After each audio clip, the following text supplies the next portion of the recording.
Half a day, everybody. Jason Silas. I mean, you know what? I love doing interviews with sports people that happen to be friends of mine, right? And we have Apollo Moylan, someone that I interviewed 2 years ago when he was, of course, rocking his Steeler gear as he always does and everything. It was on the set. He's now over there in Hawaii. He moved over there to fulfill his football dream, and he happens to be playing for football state powerhouse St. Louis. That is a major, major program. It's given us Marcus Mariota. It's given us Tua Tagovailoa, and now one day, hopefully, it's going to give us Apollo Moylan. So Apollo, man, half a day and aloha to you out there, bro. Uh, All right, let's talk about like your journey and everything like that because we know you've always been, you've had this amazing mind for football. You've actually been to the draft at least once, with your dad and with Uncle Casey. And now you're actually taking that and you're playing quarterback out there. Your dad was an amazing wide receiver. Your uncle Kaleo was an amazing wide receiver. Why do you want to play QB? I just feel like not a lot of people in Guam play quarterback. It's more like running backs and receivers. So I feel I could play quarterback out here and try to, improve myself to be a better quarterback. And, um, it's a tough question. Yeah, and yeah, I mean, like I said, you've always had a mind for the game. You've always gone over stats. You've always been very analytical. These are talents that directly lead to that position. Um, do you feel that this is your natural position? Because your dad, like again, your dad was a great wide receiver over there at GW and everything. Did he try and get you to play, slot receiver, like wide out? He tried, but I feel I'm not like a receiver. My build's not a receiver. I could think my physique, I could be a quarterback, and I know I don't have his physique for sure. His blocking ability and all that other stuff. I feel like I have the better IQ of a quarterback than being a better IQ at a slot wide Okay. receiver. Well, I mean, your dad beat my school twice in high school and everything, but I'm not holding that against him and everything. Me and your dad are cool, right? Shout out to Troy. Okay, so I do have something special right now. Since we're talking about your plays and everything, I'm going to do a screen share right here if you're cool with that. And we have the last play of the season right here, and you're on the field right now. So I'm going to play this back, and I'm going to ask you break this down for me in real time from the quarterback's position. Right, you can see this right now, right? Okay, last play of the game, 13 seconds left, and let me play this. Okay, so right now, go. So I'm looking at the corner and I see that the corner doesn't know what he's gonna do. So once I shift my eyes from the corner, I look at the safety and I just throw the ball. I see Woo! the safety shift over to the our guy running a seam. And there's your mom yelling like a crazy woman because she's awesome.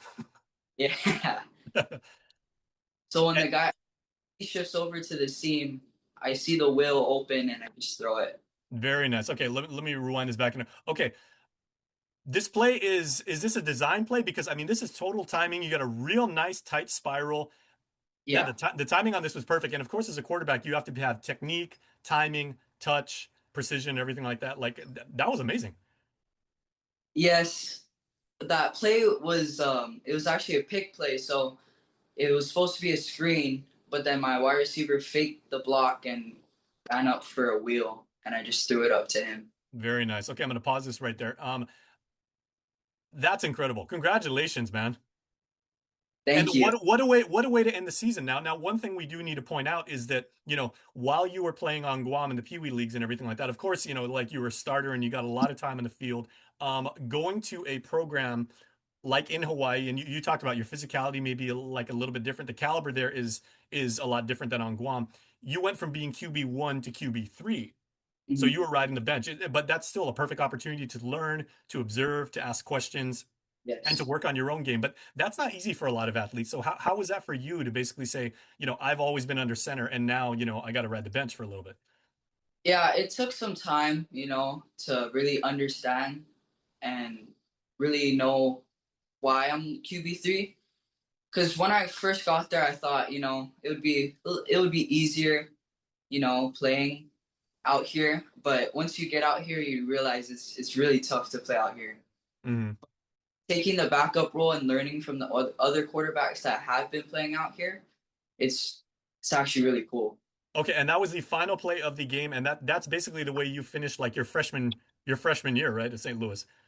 Yes. Very, very nice. Okay, tell me about like what the atmosphere is it at a program like St. Louis where you've had several guys go off to the NFL and even in, the fanatical sports community that is Hawaii football and everything like that. What is St. Louis football all about? By the way, I love that shirt. Thank you. I think St. Louis, it's a lot of about the brotherhood. They bring out a lot of great athletes out into the world, and hopefully I could be one of them one day. And I just think it's an amazing program to play for. They have really good coaches. The atmosphere there is amazing. I like how I like how they run their team, their whole offense and defense, and the way the head coaches run the team. So I think it's a really good school. Okay, well, I know your parents know the Ka'ai family that runs Hafaloha with the amazing like acai bowl. Uncle Len, Yes, Leonard Ka'ai he played running back for St. Louis too. yeah. He reached out to me and he was giving me encouraging words. So that Very was nice. So he was a running back in high school. Then when he played like in the Miller Football League, I covered him in it. He was a crazy nose tackle. He blew up a lot of dudes. Okay, so one thing I also noticed is, and I never played football. I had never had the physicality to play football or the toughness, right? But I played volleyball, and you and I actually wear the same jersey number, so we share number four. cool. Yeah. So why do you have number four? Well, when they asked us what jersey number we wanted, I wanted 8 because I wore 8 for a very long time. But then I found out it was retired by Marcus Mariota. Yep.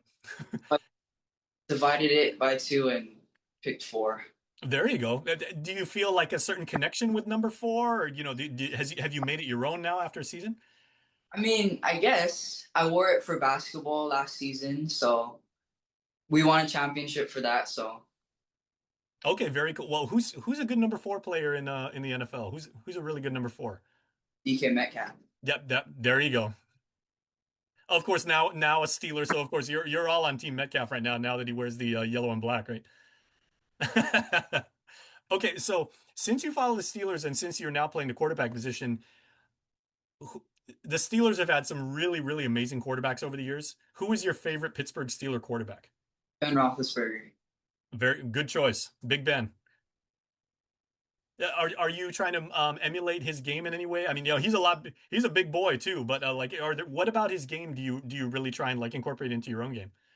I think I try to, because he's a very good quarterback under pressure, and I do need to follow that sometimes. Because even though I'm not as big as him. I just try to, follow his lead under pressure. So yeah. Well, hey, you got a lot of the coaching staff at St. Louis is absolutely amazing. I know the community out there is so supportive and so really, really, really wonderful. You got great weather that you can basically train all year round, compete all the time, and there's a lot of Guamanians out there too. So you're going to run into family that you didn't even know of out there. Yes. Okay, um, okay. A final question. What does this mean to your peers for? Young kids that are like, hey, man, I played against Apollo, or, I saw him around the village and everything like that, to basically say, like, he's able to live his dream. I would like to do that too. What do they have to have as far as, the work ethic, the grit, relationship with your parents, and, just really putting in the work?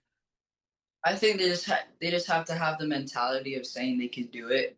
Because when I came out here, I knew I could do it, and I still think I still can do it.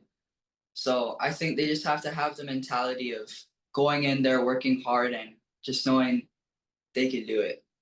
Very, very cool. Okay. And hopefully you're going to get a lot more playing time, in your sophomore season. Yes, Yeah.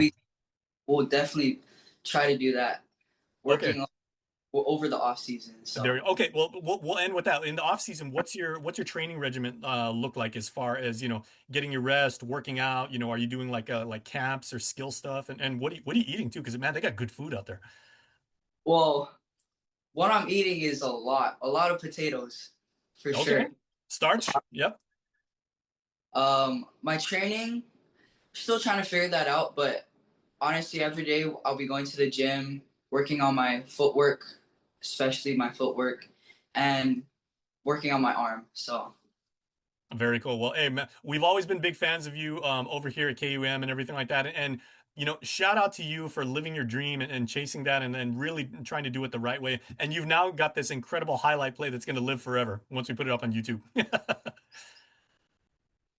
Thank Yeah, you, hey thank you. Apollo, God bless you and your family, man. And anytime you want to come in on the show and like let us know like how you're making your dream a reality and everything like that.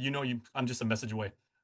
Thank you. I All just right. want to give a big shout out to my coach Malo and Coach Fonseca for giving me the opportunity, and my mom and dad for obviously bringing me out here. Okay, So I'm gonna be like one of those guys at the end of the game. We go, okay, all right, guys, thank you, coaches, and then thank you, parents. They're the most important part. So Apollo, congratulations to you and best of luck, man.